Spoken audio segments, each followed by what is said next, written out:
In the shadows beneath the towering balsam fir at Gossington Hall, young Toby wasn't looking for a miracle. He was looking for the one box wrapped in silk ribbon that he'd been eyeing since the first frost. But when his small, eager hand slid past the tinsel and brushed against something waxen, something unnervingly cold, he realized this wasn't a toy. It was Douglas Hawthorne, lying in a bed of expensive wrapping paper, his eyes wide and fixed on a ceiling he'd never see again, the perfect centerpiece for a holiday nightmare.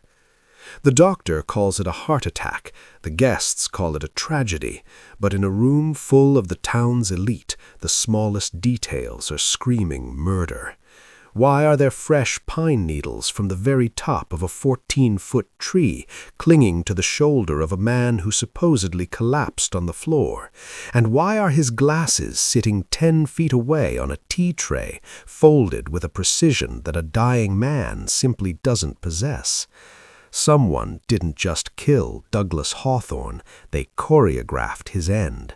Someone in this room turned a night of grace into a staged execution, and now Miss Marple is about to peel back the tinsel to find the rot underneath.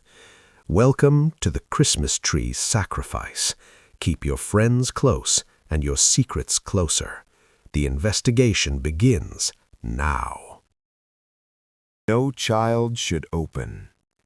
The Christmas Gala at Gossington Hall was designed to be a masterpiece of New England prestige. Outside, a nor'easter was howling across the Connecticut coastline, burying the manicured lawns under a shroud of heavy white snow.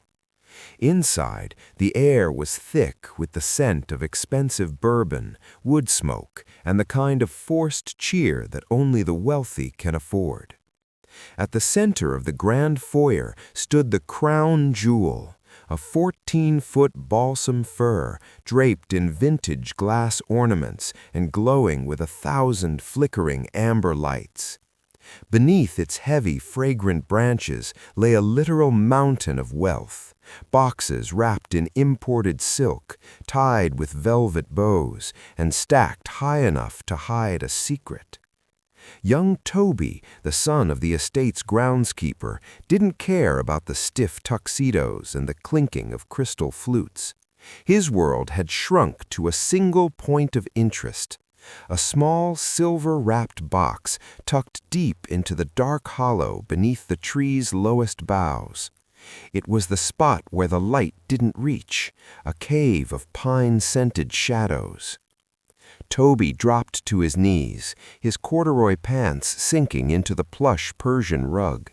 He crawled forward, pushing aside a heavy hamper of Fortnum and Mason preserves to reach his prize.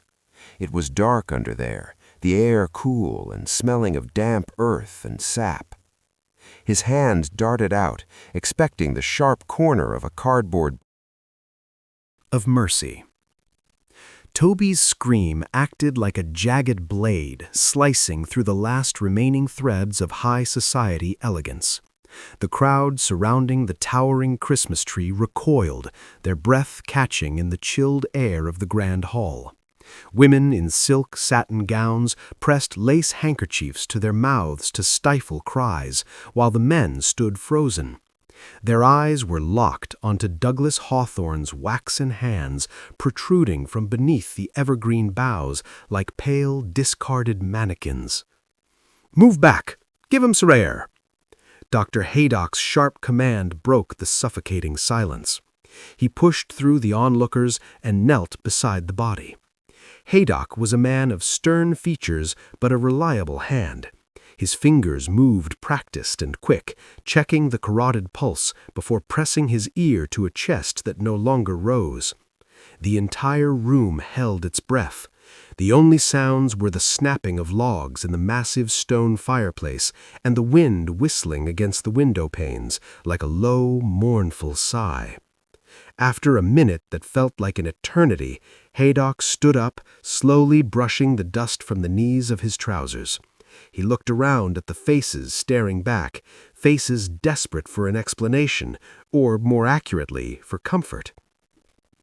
"A stroke," Haydock announced, his voice weary but firm.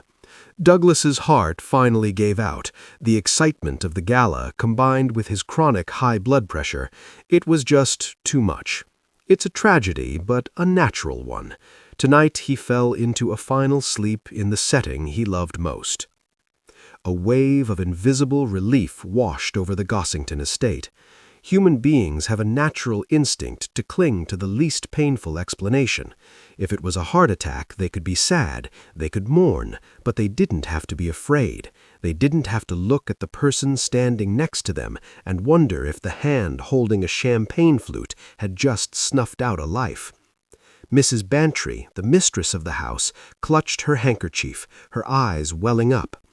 "Oh, poor Douglas, at least he went peacefully, right here under the lights."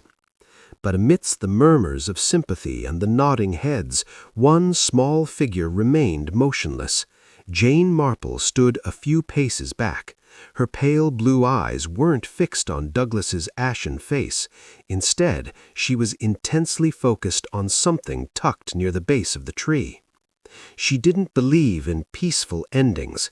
In Jane Marple's world, death was rarely ever that clean or convenient, unless someone had gone to great lengths to stage it that way. Miss Marple moved a step closer, her charcoal wool truth. The heavy oak doors of the Gossington estate creaked open, admitting a blast of sub-zero air and a man who looked like he had been carved out of granite. Inspector Slack didn't enter a room, he occupied it.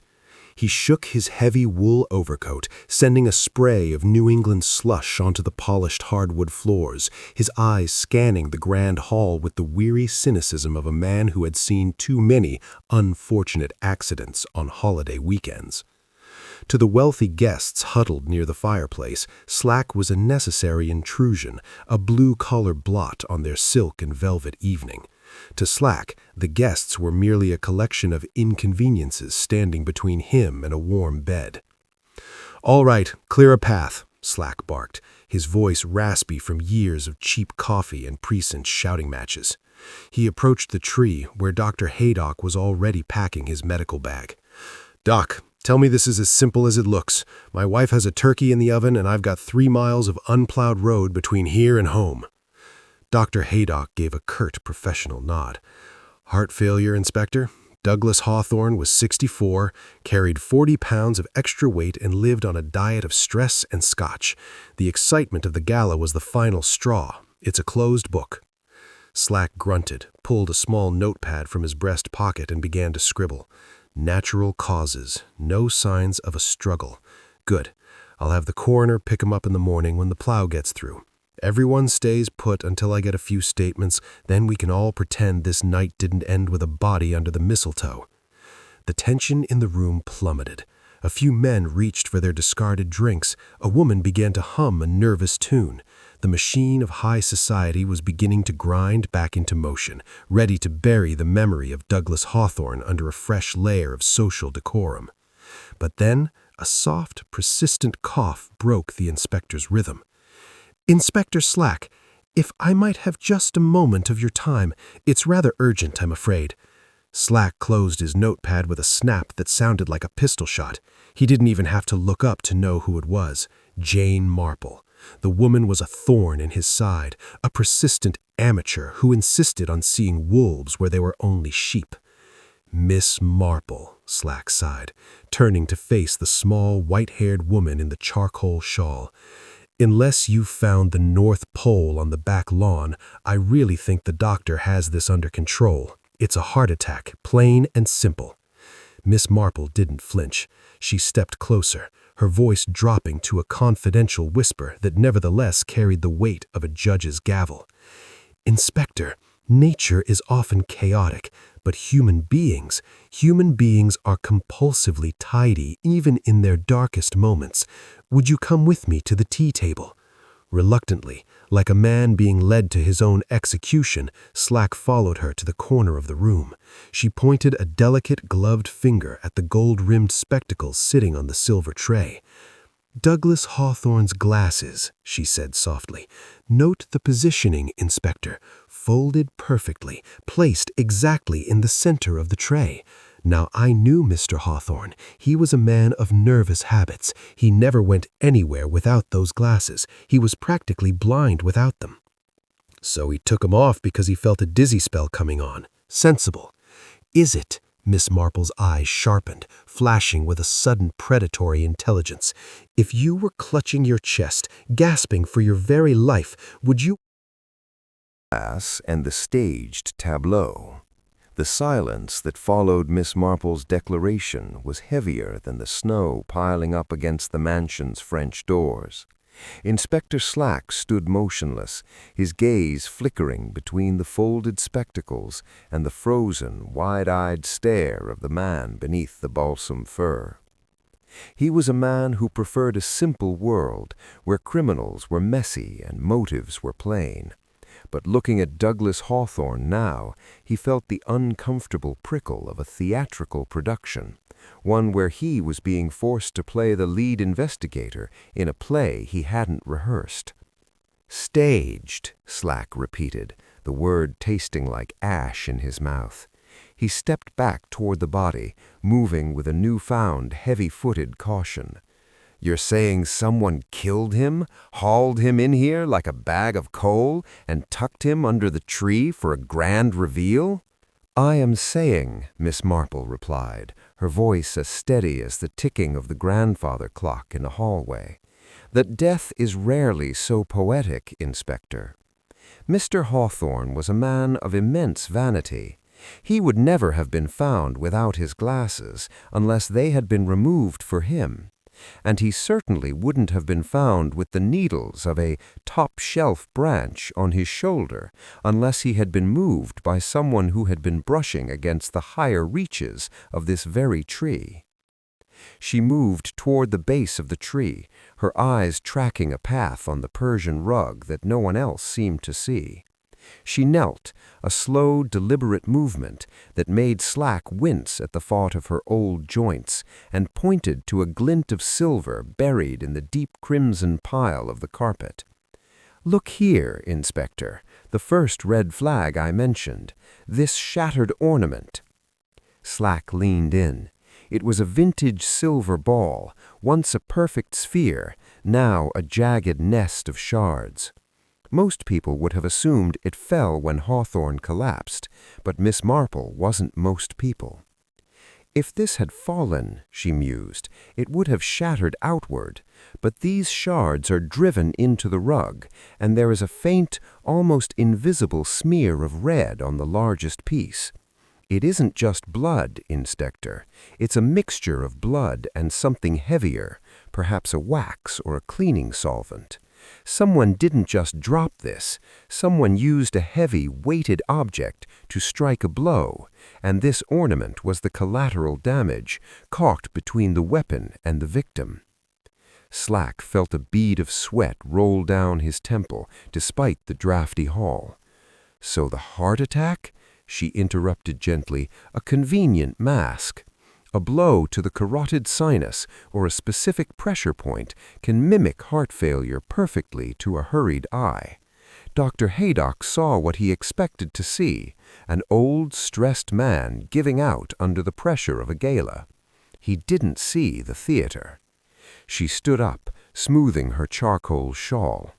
"Now consider the second red flag, the needles. I grew up in a time when we knew our botany, Inspector. These are young buds from the crown. Douglas was found at the base. To get those on his tuxedo, he would have had to be held upright, perhaps dragged, while his shoulder brushed against the topmost branches. It suggests he was brought in from above, or perhaps through the service lift that connects to the East Wing gallery." Slack looked up at the darkened mezzanine of the East Wing, a place usually reserved for staff and long-term storage. The shadows there seemed deeper now, more predatory. "And finally," Miss Marple continued, her voice in Serpent. The storm outside had transitioned from a picturesque New England snowfall into a full-blown whiteout. Wind-driven snow slammed against the stone walls of Gossington Hall, sealing the exits with drifts that reached the windowsills. Inside, the grand foyer felt less like a sanctuary and more like a gilded cage. The closed circle had been drawn by nature itself. No one was getting out, and more importantly, no help was getting in. Inspector Slack had officially cordoned off the tree, but the air remained thick with a toxic mix of suspicion and forced politeness. While Slack busied himself with the logistical nightmare of a crime scene in a blizzard, Miss Marple retreated to the periphery. She sat in a winged-backed chair, her knitting needles clicking with a rhythmic, hypnotic pace, a sound that masked the fact that her mind was moving 10 times faster than her hands. Her eyes were fixed on Lionel Crowther. Crowther wasn't acting like a man who had just lost his oldest business associate. He wasn't huddled by the fire or offering hollow condolences to the Bantry family. Instead, he was prowling. Miss Marple watched as he slipped away from the group, his shadow stretching long and jagged against the mahogany-paneled walls. He moved toward the grand staircase, his destination clear. Douglas Hawthorne's private study on the 2nd floor. In the quiet of her mind, Miss Marple saw the world shift. The present faded, replaced by the sepia-toned ghosts of 1935. She saw a younger, sharper version of Crowther standing in a dimly lit office in downtown Boston. He wasn't the polished socialite he was today. He was a shark who had just tasted blood. Opposite him sat a terrified, sweating Douglas Hawthorne, clutching the edge of a desk as if it were a life raft. Crowther was holding a single sheet of forged land deed, the ink still fresh, the signature a masterpiece of deception. "Think of it as a partnership, Doug," Crowther whispered in the memory. "As long as this paper stays in my safe, we're both very, very rich men. But if it ever sees the light of day, well, you always did look terrible in stripes." Back in the present, the real Crowther reached the top of the stairs, a predator sensing that his leverage had died with Hawthorne. He needed that document. He needed to ensure that whatever partnership they had remained buried in the grave. Miss Marple's knitting needles stopped for a fraction of a second. Crowther was the extortionist. He had the motive to keep Douglas under his thumb, but did he have the motive to kill him? A dead man can't pay blackmail. Unless, of course, Douglas had finally decided to grow a conscience, a terminal condition in a world built on lies. As Crowther vanished into the upper shadows, Miss Marple's gaze shifted to the fireplace. There, clutching a cup of lukewarm tea, sat Eleanor Trent. Eleanor was the town's librarian, a woman who lived her life between the margins of dusty books. She was being helpful to an almost aggressive degree, straightening cushions, refilling glasses, murmuring soft words of comfort. But Miss Marple saw through the performance. Every time Lionel Crowther's name was mentioned or the floorboards creaked above them, Eleanor's hands of the East Wing. The East Wing of Gossington Hall was a graveyard of memories, a sprawling corridor of locked doors and shrouded furniture that the Bantry family had long ago surrendered to the dust. While the rest of the house hummed with the nervous energy of the investigation, this wing remained trapped in a permanent winter of its own. Miss Marple moved down the hallway with a flashlight in one hand and a heavy brass key in the other, her shadow dancing like an elongated ghost against the peeling Victorian wallpaper.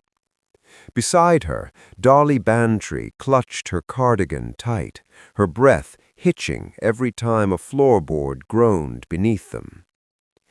"Jane, must we?" Dolly whispered, her eyes darting toward the looming portraits of ancestors who seemed to be judging their intrusion. "This part of the house hasn't been aired out since the Roosevelt administration. It's freezing, and frankly, it gives me the creeps." "Memories are rarely warm, Dolly," Miss Marple replied, her voice calm and clinical. She stopped in front of a heavy mahogany door that led to what was once the private study of Edgeworth Trenton. And the truth often prefers the places where people refuse to look. The key turned with a screech of protesting metal. As the door swung open, the beam of the flashlight cut through the stagnant air, illuminating a room frozen in 1935. A calendar on the wall still showed the month of October, 15 years ago. A half-empty bottle of ink sat dried on the desk, and a layer of gray dust acted like a funeral shroud over everything. Miss Marple didn't go for the desk. She went for the wainscoting near the fireplace. She remembered the layout of these old New England mansions. They were built with secrets in their bones. She tapped the wood with the heel of her shoe until the hollow thud changed to a sharp, solid click. With a soft groan, a small hidden compartment popped open. Dolly gasped, leaning in, expecting to see a hoard of gold or the missing land deed. But there was only a single yellowed envelope. On the front, in a shaky, desperate hand, was written, "For Eleanor." Miss Marple slid the letter out. Her eyes scanned the elegant but fractured script. It wasn't a confession of a crime, but a cry for help from a man who had been pushed to the edge of the abyss. "It's a suicide note," Miss Marple said, her voice dropping to a somber whisper. "Edgeworth Trenton's final words. He didn't just lose his money, Dolly. He was hunted. He writes here about 2 vultures who tricked him into a forgery and then picked his life apart until there was nothing but a rope and a chair. He mentions them by name, Douglas Hawthorne and Lionel Crowthers." "The partnership Lionel spoke of," Dolly breathed, her face pale. "It wasn't a business deal, it of the Librarian." The grand foyer of Gossington Hall, once a theater of holiday warmth, had transformed into a pressure cooker of raw nerves. Lionel Crowther sat huddled in a wingback chair, his face a ghostly pallor, clutching his stomach as if he could physically hold his life force inside. The tea set lay shattered on the rug, the dark liquid seeping into the fibers like an ink blot test of everyone's worst fears. Inspector Slack stood in the center of the room, his hand resting heavily on the grip of his service revolver.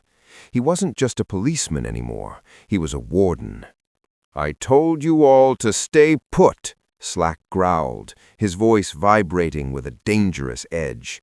"And yet somehow a lethal dose of arsenic or whatever the hell is in that pot managed to find its way into Mr. Crowther's cup.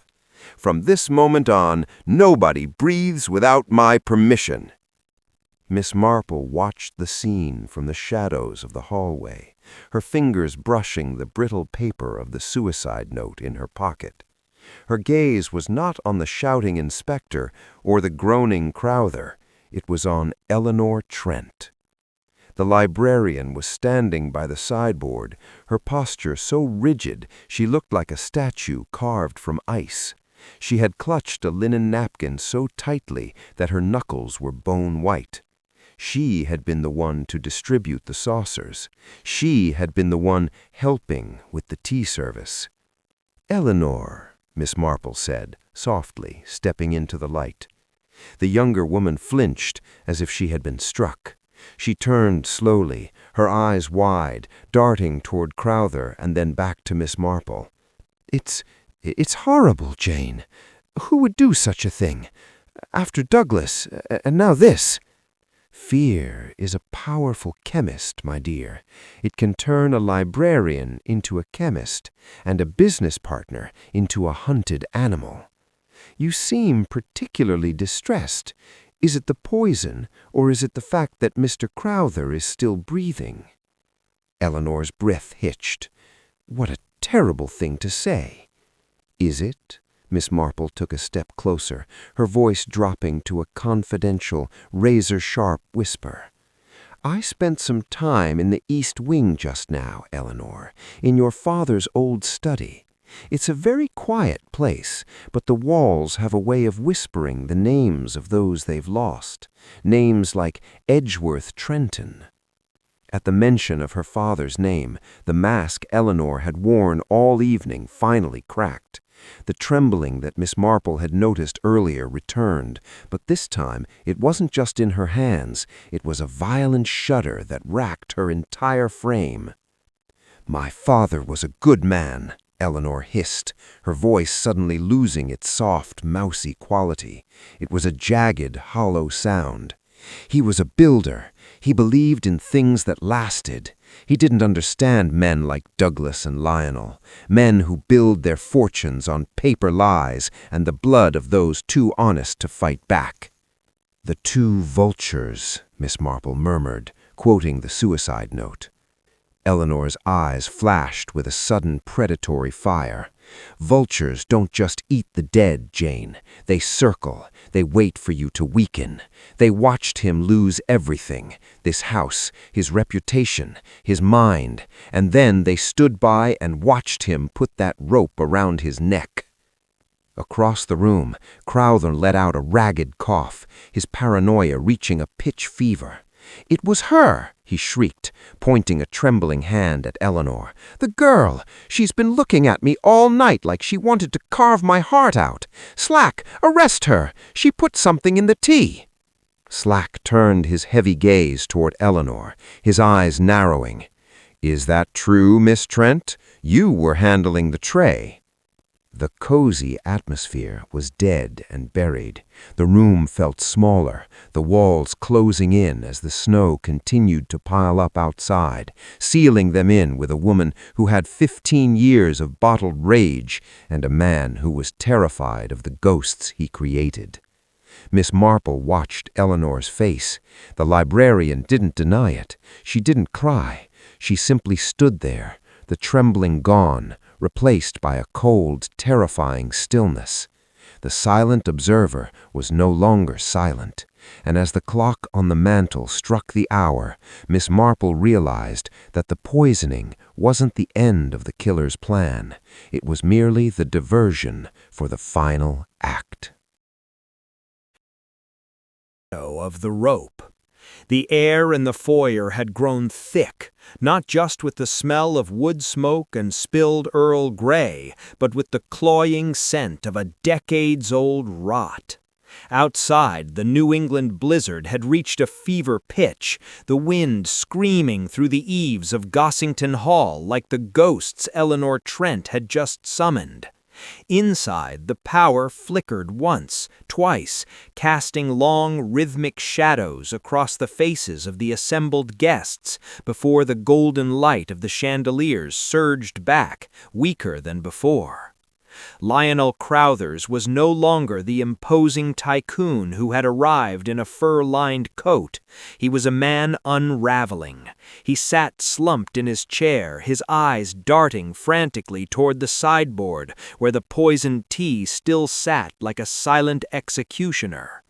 "You're all in on it," Crowthers rasped, his voice a dry wheeze. "The girl, the Bantrys, even you, Slack, you're letting her stand there after she tried to put me in the ground."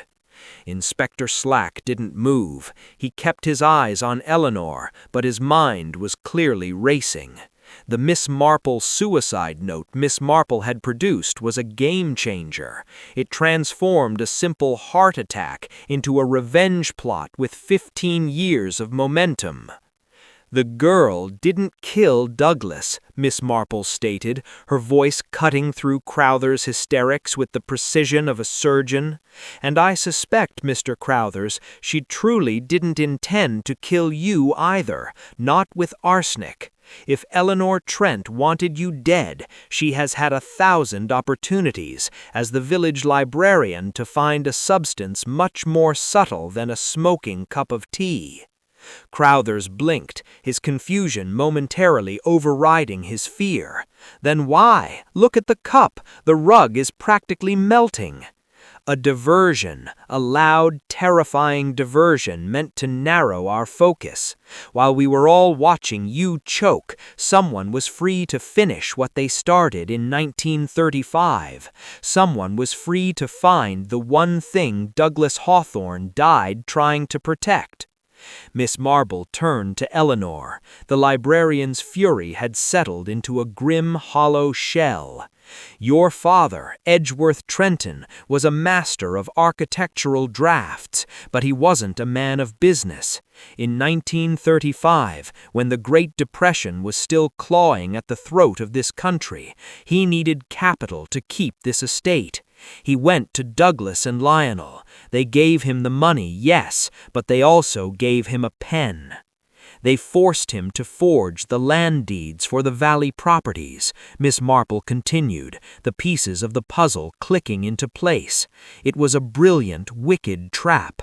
Once he signed their names, they owned him. If he spoke, he went to prison. If he stayed silent, they bled him dry. They took his house, his pride, and eventually they took his hope. Through the frosted windows, a flash of lightning, a rare winter phenomenon, illuminated the hall. In that split second, the shadow of the velvet bell-pull cord near the door cast a long vertical line against the wall. To everyone... Chapter 9. The Pressure Cooker. The clock on the mantel struck 11, its chime sounding like a funeral bell echoing through the increasingly frigid grand hall. The power had failed for good 10 minutes ago. Now, the only light came from the dying embers of the fireplace and a dozen flickering hurricane lamps that cast long, grotesque shadows against the mahogany walls. The cozy mystery had officially surrendered to a North Atlantic Gothic nightmare. Inspector Slack moved through the room, his heavy flashlight beam cutting through the gloom like a searchlight. He looked at the faces gathered there. Mrs. Bantry, pale and clutching her pearls, Eleanor Trent, staring into the void with a terrifying stillness, and Lionel Crowther, who was now shivering under a pile of wool blankets, his eyes darting toward every creak in the floorboards. "Nobody leaves this room." Slack's voice was a low, dangerous rumble. "I don't care if nature calls or if you think you left a candle burning upstairs. We are staying in the light, where I can see every pair of hands." The claustrophobia was tangible. It wasn't just the snow piled 6 feet high against the doors. It was the weight of the secrets. In the American mind, a home is a fortress, a place of safety. But tonight, Gossington Hall had become a maze where every corner held a grudge from 1935. Miss Marple sat in the corner, her face illuminated from below by a single candle, making her look like a sibyl from an ancient myth. She wasn't looking at the people, she was looking at the atmosphere. She noticed the way the air seemed to vibrate with unspoken accusations. "It's a curious thing about poison, isn't it, Inspector?" Miss Marple's voice was soft, yet it carried to every corner of the silent hall. "It is rarely the choice of a person who wants a quick, clean end. It is the choice of someone who wants the victim to suffer, to feel the betrayal with every breath." Crowther let out a strangled whimper. "She did it. I told you. The librarian's daughter. She's been stewing in that library for years, reading about ways to kill us." Eleanor Trent didn't even look at him. Her voice, when she spoke, was devoid of any emotion. a flat New England monotone that was more chilling than any scream. "If I had poisoned you, Lionel, you wouldn't be sitting there complaining about it. You'd be as silent as my father was when they found him in the East Wing. You're only alive because the person who did this wanted you to be afraid." "Enough!" Slack barked. But the damage was done. The stakes were no longer just about a dead body under a tree. This was a psychological war. Miss Marple watched as the first layer, the greedy extortionist, crumbled into a hollow shell of a man.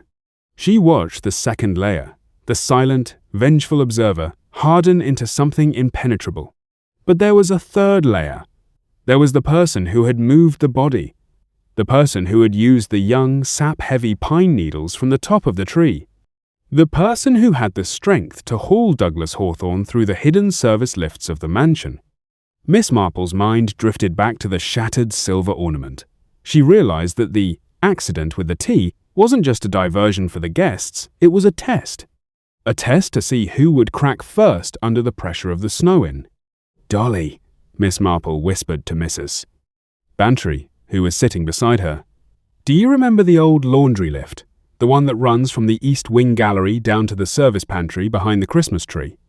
Mrs. Bantry blinked, her face ghostly in the candlelight. "The dumbwaiter? Jane, that thing hasn't been used since the war. The cables are probably rusted through." "Not rusted," Miss Marple murmured, her eyes sharpening as they landed on a faint smudge of dark grease on the cuff of a sleeve across the room. "Oiled. Recently. With the same precision one might use to fold a pair of spectacles." The wind gave one final, violent shove against the house, and a pane of glass in the upper gallery shattered. The sound was like a gunshot. Lionel Crowther screamed, bolting upright, his blankets falling away to reveal a man terrified of his own shadow. "He's here!" Crowther shrieked. "Douglas is back! He's coming for the deed!"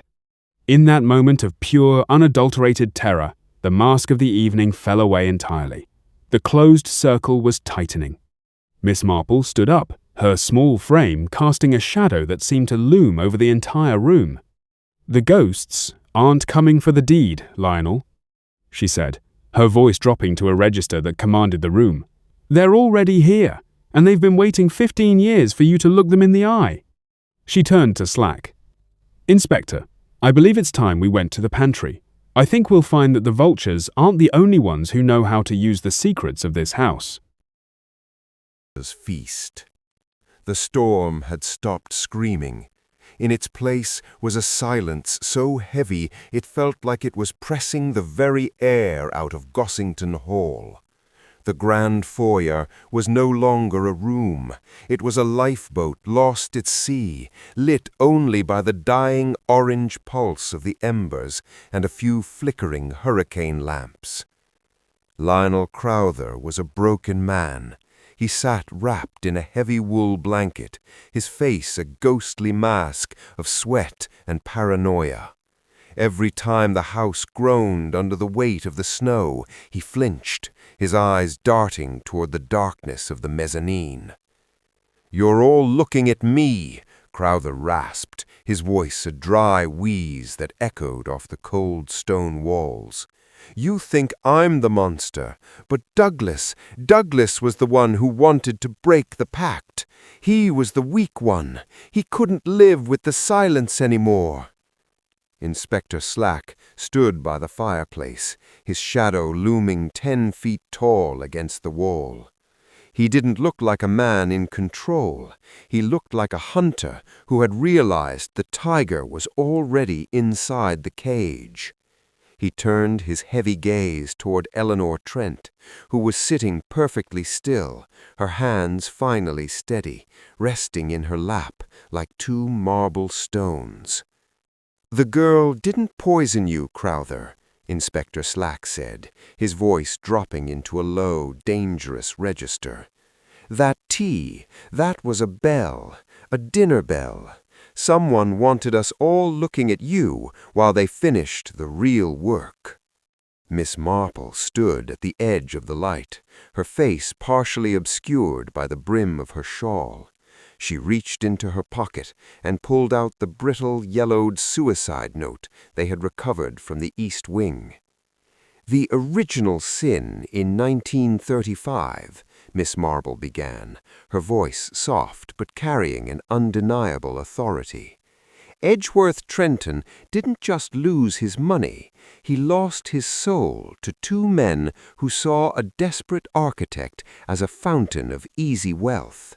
You and Douglas didn't just forge a deed, you forged a destiny for everyone in this room." She looked at Crowther, her blue eyes piercing through the gloom. "Douglas Hawthorne was found under the tree, but the needles on his coat came from the very top. He was killed in the East Wing, perhaps in the very room where Edgeworth took his life, and then he was lowered. Not by a ghost, but by a machine." "The laundry lift," Mrs. Bantry whispered, her voice trembling. "It runs from the East Wing gallery straight down to the service pantry, behind the Christmas tree." "Exactly," Miss Marple nodded. "A staged tableau, a body appearing like a gift from the heavens. But it required more than just a motive, Inspector. It required strength, and it required a knowledge of this house that few people possess." Suddenly, the front door rattled violently, not from the wind, but from a deliberate, rhythmic pounding. The sound was deafening in the silent hall. Crowther screamed, bolting upright, his blanket falling away to reveal his shaking frame. "He's here!" Crowther shrieked, pointing to the shadows. "The ghost of Edgeworth is here for the rest of us!" "Sit down, Lionel!" Slack roared, drawing his revolver. But Miss Marple didn't look at the door. She looked at the servants' entrance near the back of the hall. A faint, dark smudge of industrial grease was visible on the white wainscoting. "The vultures are hungry tonight," Miss Marple said, her voice dropping to a whisper that made the hair on in the gloves. The darkness in the grand hall was absolute, save for the dying, rhythmic pulse of the embers in the hearth. Inspector Slack stood paralyzed, his revolver leveled at a shadow that refused to move. The air was cold enough to crack bone, but the tension in the room was hotter than the fire. "Someone light a lamp," Slack commanded, his voice cracking with the strain of a man who had lost the grip on the narrative. A match struck. The small, sulphurous flame illuminated a pair of steady, white-gloved hands. Barton, the butler, calmly replaced the glass chimney of a hurricane lamp. As the light bloomed, it revealed his face, a mask of professional indifference that had remained unshaken throughout the night's carnage. "Apologies for the delay, Inspector," Barton said, his voice as smooth as aged sherry. "The storm has made the house temperamental." Miss Marple didn't look at the lamp. She looked at Barton's hands. More specifically, she looked at the faint, dark stain of industrial lubricant on the cuff of his pristine white sleeve. "The house isn't temperamental, Barton," Miss Marple said, stepping into the center of the circle. "It's been modernized, specifically the old laundry lift in the service pantry. It's been oiled quite recently, hasn't it? A task that requires a certain physical robustness." Slack frowned, shifting his gaze. "The lift? We're back to that? You said Eleanor killed him for revenge." "I said Eleanor had the motive of a lifetime, and she did. But Eleanor is a woman of books, not of burdens, moving a man of Douglas Hawthorne's weight from the East Wing gallery through a narrow service shaft and arranging him like a department store mannequin. No, Inspector, that required a partner, or rather, a parasite." Miss Marple turned to Barton. "You saw her, didn't you? You were in the East Wing Gallery when you witnessed Eleanor Trent confront Douglas Hawthorne. You saw the struggle, you saw the blow, and in that moment you didn't see a tragedy, you saw an opportunity. Barton didn't flinch. He stood like a statue. I am merely a servant, Miss Marple. I see many things. I say very little. You said enough by what you did. Miss Marple's voice grew cold. You realized that if Eleanor was caught then and there, the game was over. But if the crime scene was improved, if Douglas was moved to the tree, and the evidence was planted to frame Lionel Crowther, you could hold a much more lucrative hand. You weren't just helping a killer. You were auditioning to be the new extortionist. You wanted to inherit the extortion business that Douglas and Lionel had built on the bones of Edgeworth Trenton. "That's a lie!" Eleanor broke through the air, a jagged, raw sound. She stepped forward, her eyes wild. "He came to me. He wanted absolution. He showed me the forged deed from 1935, the paper that killed my father. He told me he was going to burn it in the fireplace tonight, to clear the air, to find peace." She began to laugh, a hollow, terrifying sound. "Peace? My father died in a cold room with a rope around his neck, and Douglas wanted peace. I couldn't let him burn it. To burn that paper was to erase my father's suffering. I hit him with that silver ornament until the air was finally clear. And then Barton appeared. He didn't call the police. He smiled. He told me he'd take care of everything. He told me he'd make sure Lionel paid too." Slack looked at Barton, whose professional mask finally slipped, revealing a calculating hunger. "Barton, you're under arrest for tampering, for obstruction, and for the attempted poisoning of Lionel Crowther." "It was a diversion, Inspector. Crowther was never going to die from that tea. I just needed him to scream loud enough so I could search Douglas's pockets one last time for the second deed. A man's got to look out for his retirement." As the first gray light of a Christmas morning bled through the frosted windows, the police sirens, muffled by the snow, could finally be heard. The closed circle was breaking. Epilogue. The Tinsel and the Truth. An hour later, the hall was empty of its villains. Eleanor and Barton had been led away into the white abyss of the storm. Lionel Crowther had been taken to the hospital, shivering and broken. Miss Marple sat by the fire, her knitting needles once again clicking in a steady, comforting rhythm. Mrs. Bantry sat opposite her, staring at the empty, shadowed space under the Christmas tree where the gifts had once been piled. "It's so quiet now," Dolly whispered. "I'll never look at that tree the same way again, Jane. All that beauty, hiding such a wretched, dirty past." Miss Marple looked up, the orange glow of the embers reflecting in her eyes. "Beauty is often a mask, Dolly. We decorate our lives with lights and tinsel, hoping they'll distract us from the things we've done in the dark." She looked back at the empty spot under the balsam fir. "The most dangerous secrets, Dolly, are the ones we wrap in tinsel and call the past. But the past has a way of unwrapping itself, especially when the nights are long and the snow begins to fall." Played across the faces of the guests, but it was Barton, the butler, who seemed the most immutable. He stood by the sideboard, a silver tray tucked under his arm, his expression a perfect vacuum of emotion. He was the invisible man of Gossington Hall, the silent witness to every scandal, every hushed argument, and now, it seemed, a murder. "A scavenger, Miss Marple." Inspector Slack broke the silence, his hand resting on the holster of his service weapon. You're suggesting we have a ghost who cleans up after killers."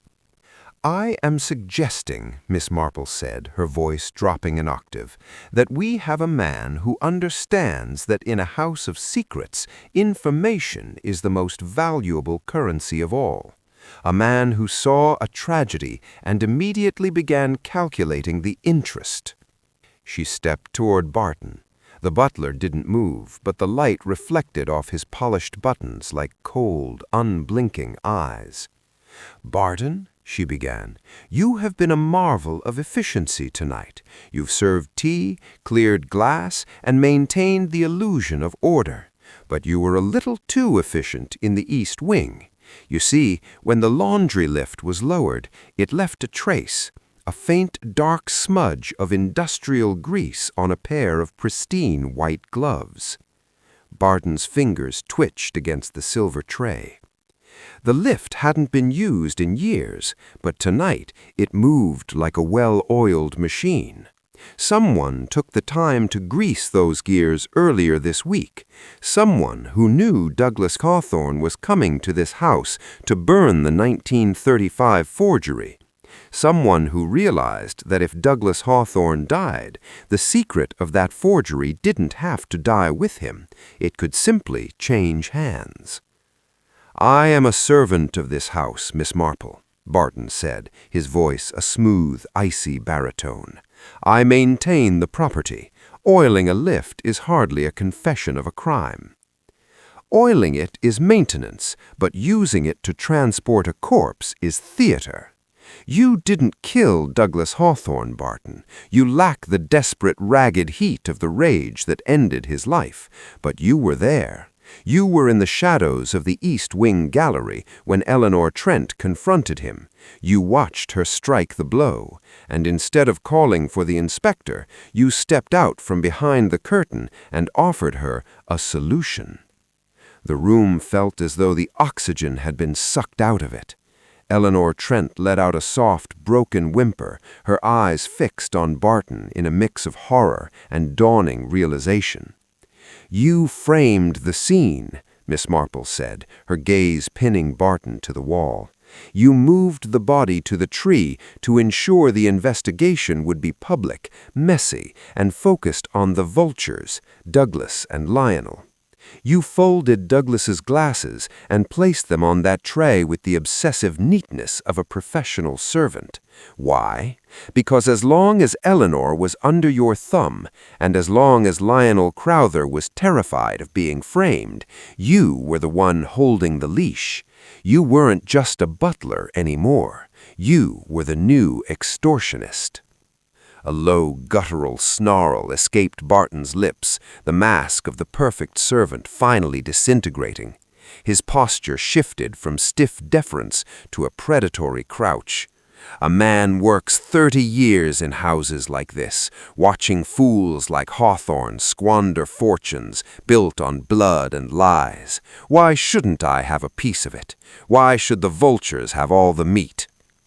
Slack moved in, the handcuffs clicking with a sound of finality.